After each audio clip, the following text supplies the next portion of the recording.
Assalamualaikum warahmatullahi wabarakatuh. Selamat malam kawan-kawan petani pokrang di seluruh Nusantara. Sudah agak lama tidak membuat konten kawan karena kesibukan di kantor. Pada malam hari ini kita ingin membahas target yang kita rencanakan pada musim yang akan datang.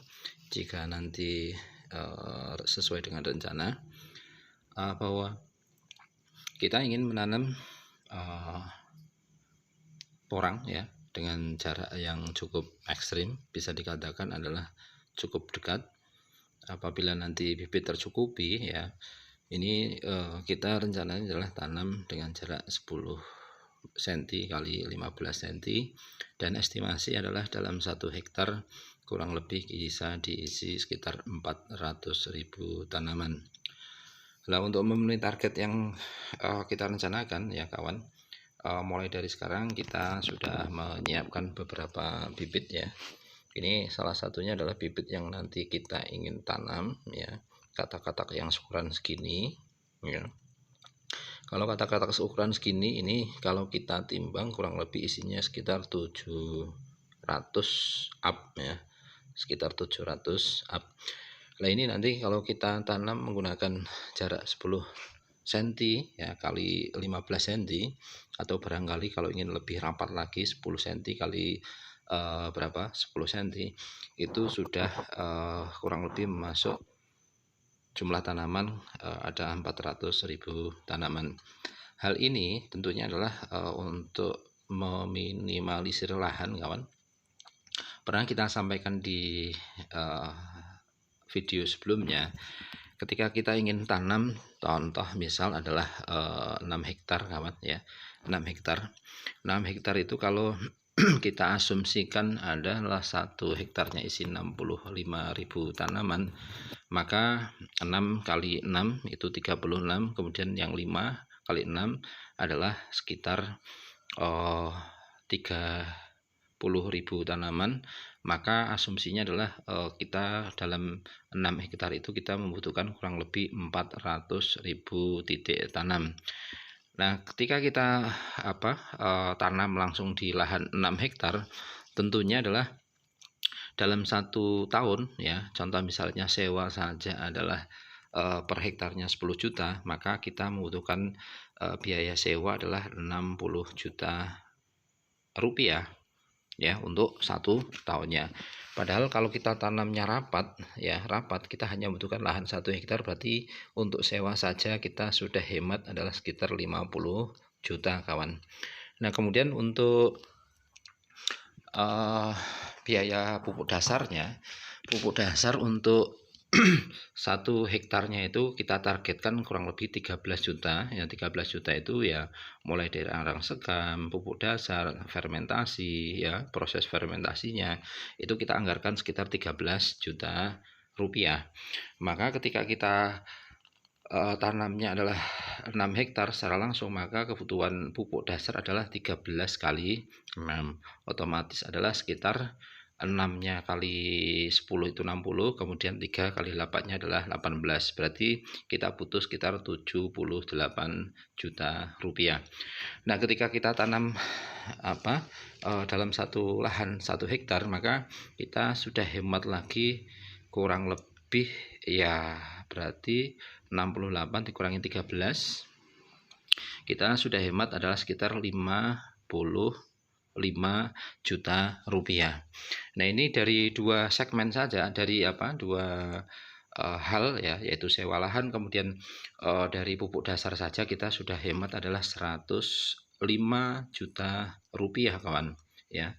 Sudah kita hemat adalah 105 juta rupiah. Nah, belum lagi hemat berikutnya adalah dalam hal olah lahan ya. Olah lahan 1 hektar ya, kalau di daerah kami itu sewa untuk borongan, sistem borongan sudah sampai bedengan itu kurang lebih sampai penaburan pupuk dasar ya, sampai penaburan pupuk dasar itu kurang lebih 10 juta rupiah. Nah, sampai jadi bedengan ya, siap tanam itu kurang lebih 10 juta rupiah. Maka ketika kita tanam langsung 6 hektar, maka kita membutuhkan biaya adalah 60 juta rupiah ya. Maka ketika kita hanya tanamnya di 1 hektar, maka di situ kita masih hemat adalah 50 juta rupiah.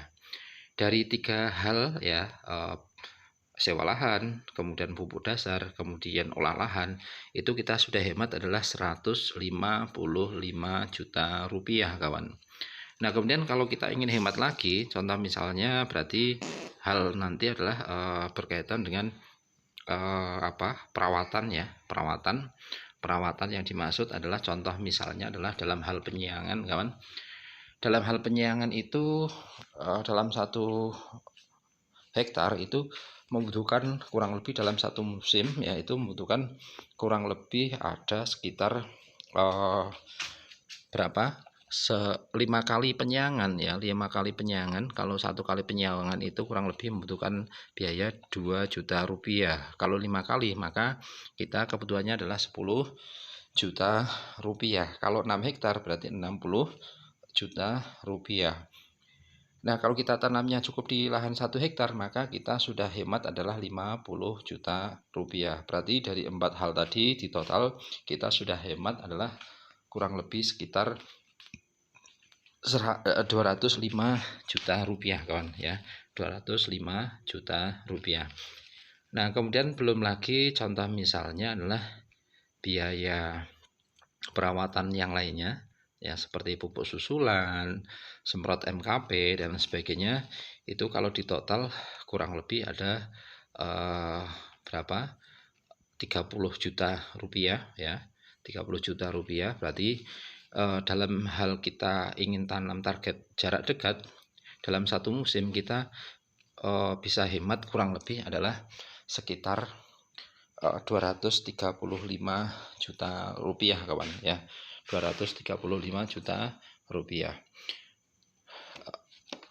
Berarti ya artinya kalau kita tanamnya itu adalah 1/10-nya, targetnya adalah 1/10 dari 6 hektar, contoh misalnya adalah 6.000 meter persegi ya, 6.000 meter persegi, berarti kita hanya bisa menyiapkan lahan yaitu kurang lebih di lahan 1.000 meter persegi ya.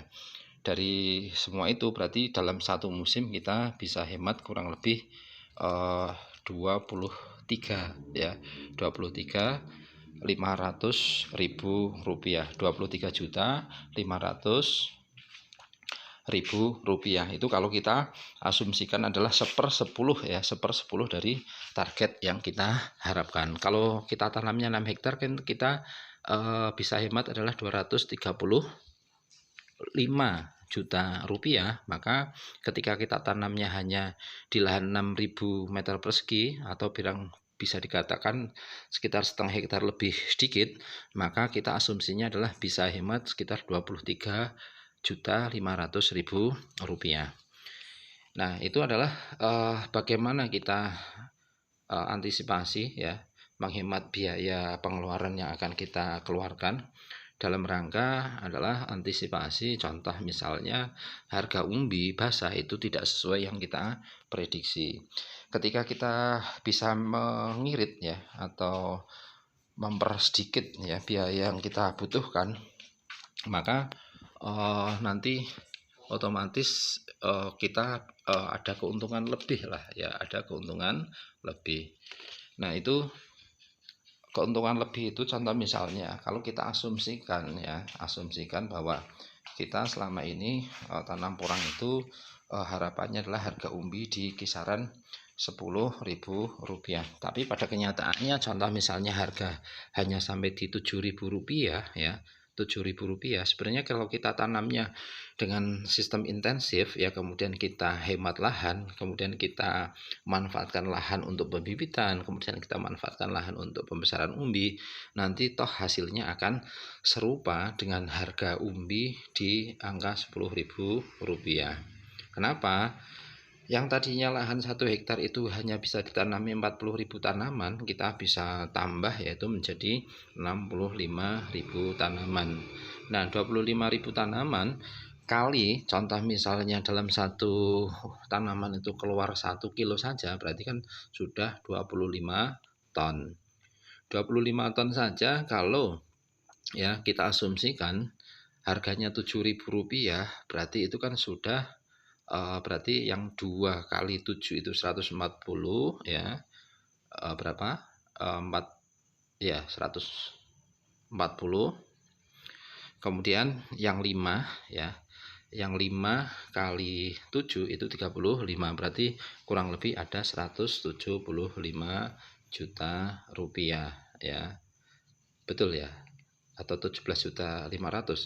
Ya 7.000 kali 10 ton ya. Itu sudah 70. Iya benar. 175 juta rupiah. Nah, sedangkan kalau estimasinya ya dalam 1 hektar yang isinya tanaman adalah berapa? 40.000 tanaman, itu kira-kira kalau dapatnya adalah 1 kilonan kali 10.000 itu dapatnya 400.000 atau 400 juta kawan ya. Kalau kita hitung matematika secara rinci, contoh misalnya 1 kilonan rata semua, itu kan hasilnya berarti ada 40 ton. 40 ton kali 10.000 berarti kita dapat 400 juta rupiah. Sedangkan kalau kita maksimalkan lahan yang dari 1 hektar itu bisa 65.000 tanaman, kemudian masing-masing 1 kilo, berarti kan sudah 65 ton. 65 ton itu kalau kita kalikan 7.000 saja ya, 7.000 itu berarti yang 6 kali 7 berarti 420 ya. Kemudian yang 5 kali 7 berarti 35 juta. Berarti sudah 455 juta rupiah. Nah, ini berarti kan asumsinya hasil panen ya, hasil panen yang 10.000 kalau kita isi 40.000 tanaman dalam 1 hektar, kita dapatnya kurang lebih 400 juta dalam 1 panen. Sedangkan kalau 1 hektar itu dapat kita isi yaitu contoh misalnya yang 65.000 tanaman tadi, maka kita asumsinya adalah dapat 455 juta rupiah. Tinggal dikurangi biaya-biaya lain, contoh misalnya harga bibit ya kan, kemudian kita kurangi lagi perawatan dan sebagainya ya, itu nanti kurang lebih kita dapat hasil bersih sekitar 250 juta rupiah dalam 1 hektar. Nah, kemudian kalau kita bagi menjadi 24 ya, kalau kita targetnya panen adalah 24 bulan atau 2 tahun, maka kan kurang lebih rata-rata per bulan itu kita punya penghasilan sekitar 10 juta ya sekitar 10 juta lah, kita asumsikan adalah kita dapat penghasilan adalah 10 juta rupiah. Nah, tentunya kalau menurut saya di daerah kampung seperti tempat saya, 1 bulan itu dapat hasil yaitu 10 juta rupiah ya, itu kan sudah lumayan tinggi kawan ya, sudah lumayan tinggi. Padahal kalau di daerah kami itu UMR, bisa dikatakan UMR di daerah kami itu kan hanya kisaran 2 juta sekian lah ya, 2 juta sekian. Kalau kita petani bisa mendapatkan penghasilan di atas 5 juta per bulan saja, itu kan sudah hal yang luar biasa. Apalagi kalau nanti kita sudah artinya sudah mapan di dunia perporangan ya, kemudian kita tambah lagi di dunia peternakan ya, kemudian nanti hasil kohenya kita manfaatkan untuk pemupukan porang ya, itu kan nanti bisa saja bisa menghemat biaya produksi dari budidaya tanaman porang itu sendiri. Nah, tentunya pada hakikatnya kita mau boros, mau hemat atau nanti hasil maksimal atau tidak, itu sebenarnya dari cara pikir kita, dari pola pikir kita kawan ya. Karena kalau kita pemikirannya adalah tradisional atau konvensional seperti model pola tanam yang sudah, maka tentunya hasil yang kita harapkan itu agak jauh dari apa yang kita impikan. Contoh misalnya kita tanamnya di lahan apa adanya, entah naungannya full atau tidak ya. Kemudian lahannya kita rawat atau tidak ya, kita tanami kita pupuk atau tidak, itu nanti juga akan berpengaruh di hasil akhir. Ya biasanya kalau lahan yang kita tanam, contoh misalnya bibit dari seukuran sini, ini kurang lebih isi sekitar 250 sampai 300 yang sebesar ini kan kalau kita tanamnya intensif kawan, intensif ini dalam satu musim saja kurang lebih dapat sekitar 2 sampai 6 on kawan ya, syukur-syukur dapat 1 kilo. Nah kalau setengah kilo saja ya, atau kita anggap adalah 3 on saja, rata-rata 3 on saja semacam ini, rata-rata 3 on saja. Nah kemudian kita bongkar ya, bongkar karena ini adalah untuk calon pembibitan, kita bongkar kemudian kita tanam di lahan pembesaran umbi yang 3 on, insya Allah ya kalau dapat 1 kilo insya Allah bisa dikatakan sangat mudah kawan ya, sangat mudah. Oleh mereka-mereka yang sudah biasa tanam intensif, yang 3 on itu targetnya adalah ya sekitar 2 kilo kawan ya, targetnya 2 kilo, minimal 2 kilo. Tapi kalau kita asumsikan dapat 1 kiloan saja ya, tadi yang seperti sudah saya sampaikan di awal, dalam 1 hektar itu 65.000 tanaman, kemudian masing-masing dapat 1 kilo dalam 2 tahun, itu kan sudah mendapatkan keuntungan kurang lebih sekitar 250 juta dalam 1 hektar dalam 2 tahun. Nah ini tentunya adalah menjadi pola pikir kita, pola tanam kita, cara kita merawat tanaman itu sendiri. Kita targetnya seperti apa, yang kita inginkan apa. Karena semuanya tentunya dari planning awal sampai planning akhir, perawatan awal sampai perawatan akhir akan mempengaruhi dari hasil umbi yang akan kita panen. Oleh karena itu di era yang sudah cukup modern semacam ini, ya tentunya kita harus pandai-pandai dalam mengelola lahan kita. Bagaimana kita itu ingin hasil yang cukup banyak ya, 1 kilo enggak apa-apa ya, 1 kiloan enggak apa-apa dalam 2 musim, asalkan jumlah tanaman yang kita tanam itu banyak ya, tanaman yang kita tanam itu banyak. Nah maka dari itu ya, ini kurang lebih kita hitung secara sini lagi.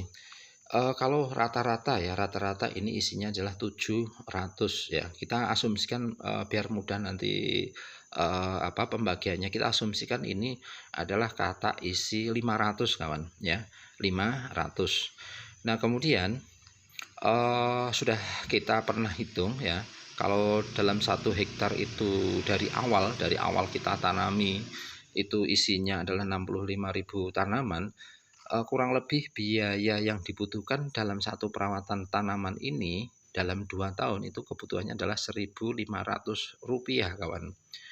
Soalnya 1.500 itu kalau ya kita kalikan 60.000 saja, yaitu kita butuhnya adalah 90 juta dalam 2 tahun. Insya Allah cukup. Nah 90 juta itu untuk apa ya?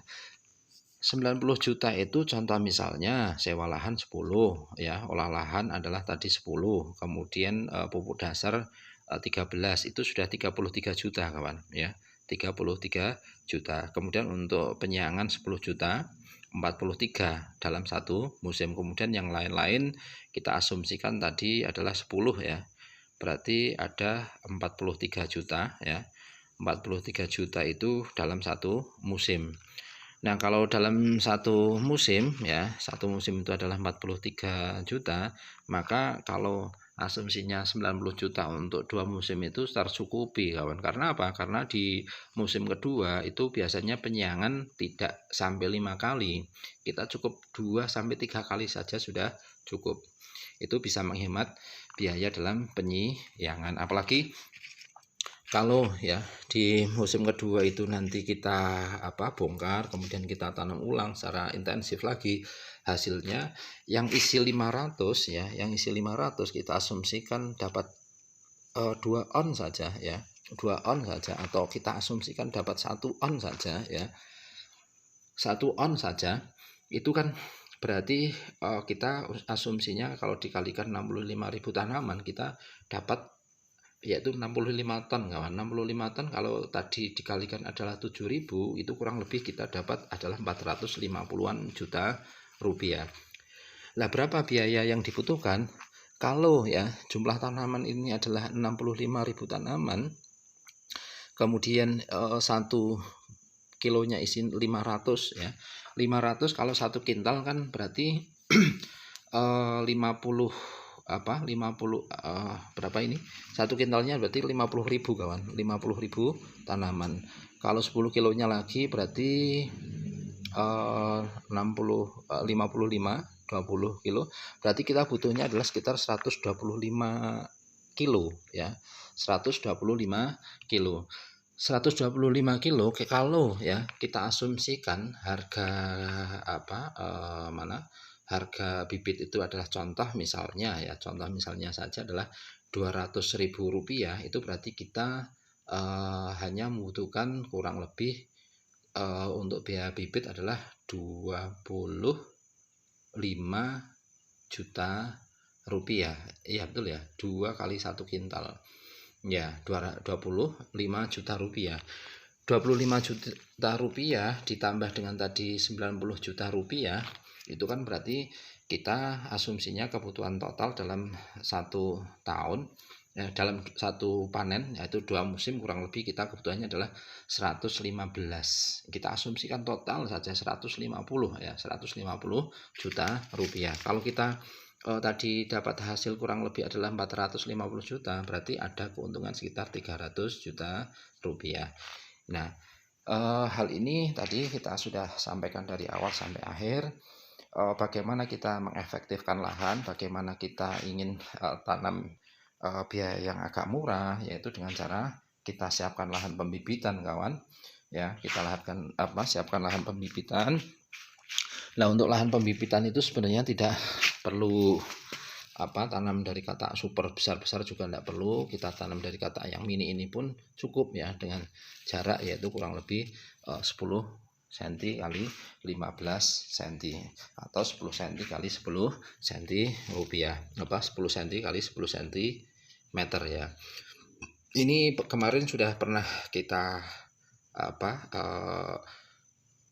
hitung dengan penggaris diameter setengah kilo saja. Kalau jarak 15 cm itu masih ada jeda sekitar 4 cm kawan ya, masih ada jeda 4 cm. Nah, ini tentunya kalau kita targetnya hanya sekitar 3 on ya, insya Allah jarak 10 cm pun belum saling bertabrakan ya, belum saling bertabrakan. Nah, apakah hasil umbinya bisa besar? Ya bisa, asalkan lahannya gembur, unsur hara tersedia, itu nanti insya Allah umbinya akan sama-sama membesar kawan. Nah, itu adalah tips bagaimana kita mengefektifkan lahan, bagaimana kita HPP dari budidaya porang ini diminimalisir agar nanti tentunya berapapun hasil umbi ya, contoh misalnya minimal Rp5.000 pun per kilo, insya Allah nanti masih ada hasil. Nah, pada kenyataannya untuk bulan-bulan ini yaitu di awal Juni ya, itu harga pabrikan rata-rata itu adalah 7.000 sampai 7.700 kalau tidak salah ya, itu di harga pabrik. Kalau di tingkat petani tentunya adalah lebih rendah lagi, karena apa? Untuk tengkulak yang mengirimkan ke pabrik masih butuh akomodasi transportasi, masih butuh biaya angkut, biaya bongkar muat, dan kemudian ya tentunya semuanya ingin mendapatkan keuntungan. Oleh karena itu kita maklumi saja hal semacam itu, karena dengan adanya tengkulak yang mau datang ke desa-desa itu adalah hal keuntungan bagi petani ya. Contoh misalnya yang panen 1 ton, 2 ton, kalau ada tengkulak yang datang otomatis bisa membantu, tidak usah 1 ton itu mau jualnya kemana, itu kan kadang agak susah ya. Nah, rantai-rantai semacam ini ya perlu kita rawat, kita bina bareng-bareng, yang penting semuanya amanah ya. Amanah yang dimaksud adalah ketika tengkulak beli umbi di petani ya, harapannya adalah timbang bayar, kemudian petani kepada tengkulak juga menjaga kualitasnya, yaitu apa? Jangan sampai umbi yang dimasukkan ke dalam karung itu dicampur dengan suwok ataupun iles. Nah, kalau hubungan ini sudah harmonis kawan ya, sudah harmonis, maka insya Allah untuk kelangsungan porang di musim yang akan datang akan tetap terjaga. Tetapi kalau dari salah satu pihak itu saling sikut ya, maka yang disikut pun akan terasa sakit. Kalau sudah terasa sakit maka tidak terjadi ketika ketemu itu saling senyum, tidak bisa saja langsung buang muka. Nah, ini adalah contoh hubungan sosial di masyarakat. Ya, tentunya kita bagaimana untuk menjaga keharmonisan itu, yaitu kita jaga saling hubungan antara dari petani, pengepul, pabrik, sampai bahkan nanti di tingkat eksportir. Harapannya adalah para eksportir yang mengekspor porang-porang kering ke luar negeri, ya harapannya kualitasnya dari Indonesia tetap dijaga. Apa yang diinginkan oleh buyer di luar negeri itu harapannya juga dipenuhi. Kalau contoh misalnya tidak hitam, ya chipnya tidak hitam, tidak berjamur, itu ya juga harus sebelum packing masuk kontainer dikirim ya harus dicekking terlebih dahulu. Karena apa? Karena satu eksportir yang kadang kala nakal itu akan tentunya akan mengganggu stabilitas harga di luar negeri. Kemudian nanti juga akan mempengaruhi jumlah pesanan yang akan diminta oleh buyer di luar negeri. Nah, inilah semuanya perlu menjaga kualitas, semuanya perlu menjaga amanah agar kelangsungan porang di masa yang akan datang tentunya sesuai yang kita harapkan. Karena dari komoditi porang ini banyak amanat, banyak harapan yang terkandung di sini. Petani-petani di tingkat kampung itu harapannya adalah dari porang ini ya, budidaya porang kemudian bisa meningkatkan taraf hidup mereka, yang punya anak bisa menyekolahkan sampai kuliah atau hal yang lainnya. Barangkali yang ada cita-cita ingin naik haji pun ya harapannya bisa tanam porang kemudian untuk bisa daftar haji. Yang belum punya rumah pun harapannya tanam porang nanti ketika panen bisa untuk nyicil beli batu bata ataupun yang lainnya bisa untuk membangun rumah. Yang belum nikah pun harapannya dari tanam porang ya harapannya nanti ketika panen bisa untuk mempersunting calon istrinya. Nah, inilah harapan-harapan besar yang ada di dunia perporangan. Ya, semoga saja kedepannya porang akan semakin lancar, yang semakin dibutuhkan oleh dunia. Ya, kita jaga kualitasnya, baik dari petani, ya, kemudian dari pengepul dan lain sebagainya sampai di tingkat eksportir. Demikian dulu kawan ya, terima kasih, selamat malam, selamat beraktivitas dan beristirahat ya. Ini sudah menunjukkan pukul 11 malam ya. Ini malam Jumat ya. Semoga saja kita tetap semangat menanam porang. Bagaimana kita mengakomodir porang itu, bagaimana kita cara tanamnya agar tentunya adalah hasil yang kita harapkan sesuai dengan yang kita impikan ya, yang kita impikan. Nah, semuanya berawal dari persiapan kawan, dari pola pikir kita, pola tanam kita inginnya seperti apa, nanti tentunya akan berpengaruh dari hasil yang kita harapkan. Dalam dunia ekonomi ya tentunya adalah kita bagaimana menghemat sehemat-hematnya tapi hasil sebanyak-banyaknya. Tadi sudah kita paparkan bagaimana kita tanam sehemat-hematnya, lahannya kita maksimalkan. Nah, tentu harapannya adalah hasil lebih banyak kawan ya. Itu saja yang dapat saya paparkan, semoga bermanfaat ya. Terima kasih yang sudah like, share ataupun subscribe dari channel ini serta servi informasi. Semoga saja informasi tadi bermanfaat untuk kita semua. Jangan lupa untuk kawan-kawan yang lainnya untuk beristirahat di malam ini ya. Terima kasih, jangan banyak begadang karena begadang itu kalau tidak ada perlunya tidak bermanfaat. Assalamualaikum warahmatullahi wabarakatuh.